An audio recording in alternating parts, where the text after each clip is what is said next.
ఈ రోజున నవతార్ road transport ద్వారా మియాపూర్, అదేవిధంగా ఏపీఎస్ఆర్టీసీ లాజిస్టిక్స్ ద్వారా మియాపూర్కే పంపించడం జరుగుతూ ఉంది.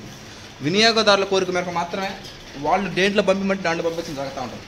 వాళ్ళ ఇంటికి, హోమ్ టౌన్కి ఏదైతే దగ్గరగా ఉంటుందో దానికి మనం పంపించడం జరుగుతూ ఉంటుంది రైస్ బ్యాగ్స్. ఓకే.